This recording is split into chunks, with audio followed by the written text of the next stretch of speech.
Na realidade é tudo o contrário, né? O carnaval, realizado no meio de uma enorme polarização política, ele começou a refletir, e refletir numa escala muito grande, essa polarização política. E o desfile no Rio de Janeiro mostrou isso com toda clareza, polarização intensa. Porque quem viu o desfile dessa escola de samba pôde ver que a coisa foi bastante explícita, né? Bastante contundente contra o golpe. Um fato que fica meio oculto por causa da conspiração da imprensa capitalista. Então foi uma enorme peça de propaganda política através do carnaval, assim como todo o carnaval, mas isso é mais fácil de disfarçar, né? Dos blocos de rua e tudo, manifestava essa tendência à polarização política. Eu acho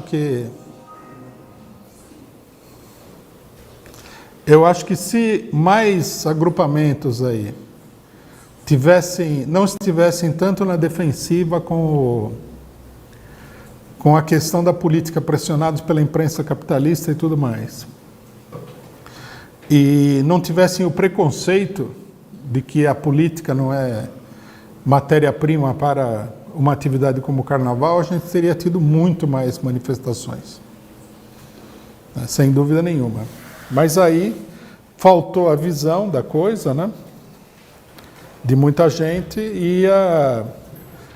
embora a atividade geral do carnaval, escolas de samba, etc. e tal, com exceções, blocos, fosse relativamente despolitizada, a polarização política se expressava através dessas manifestações.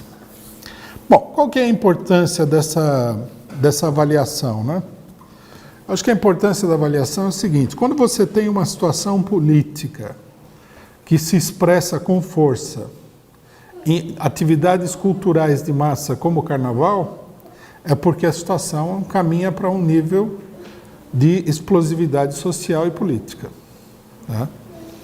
O que nós pudemos ver, e eu acho que a burguesia interpretou também corretamente no carnaval, foi que a situação política brasileira caminha para um ponto de ebulição, né? O calor da situação caminha para um ponto de ebulição.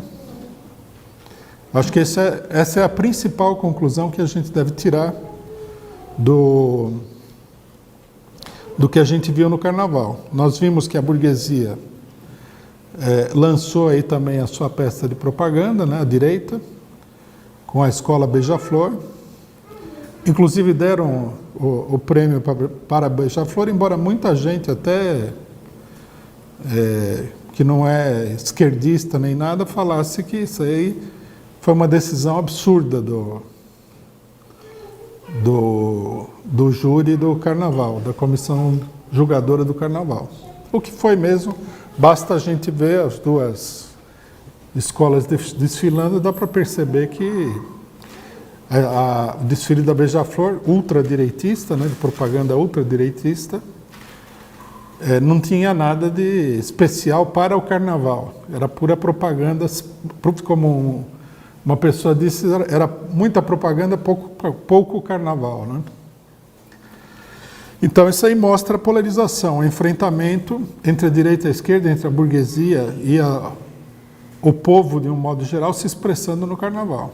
Com certeza a burguesia está tirando as conclusões disso daí, né? O golpe de Estado, ele tende a se transformar numa crise política sem precedentes no Brasil. Isso aí diz muita coisa sobre as perspectivas políticas em geral. Por exemplo, se o Lula for preso, o que vai acontecer diante do que a gente viu no carnaval, onde um monte de gente gritou o nome do Lula, protestou contra o governo, etc. e tal. Se ele não puder participar das eleições, o que vai acontecer com as eleições? Se ele puder participar das eleições, né, como fazer para que ele não seja vitorioso e ainda por cima manter aí um mínimo de autoridade do regime político sobre o povo? Quer dizer, coloca uma série de questões que são questões muito importantes e que se revelaram aí numa festa popular onde supostamente todo mundo teria ido lá simplesmente para se divertir, sem maiores consequências, sem maiores compromissos, né? A polarização muito grande coloca em xeque todo o desenvolvimento da situação política.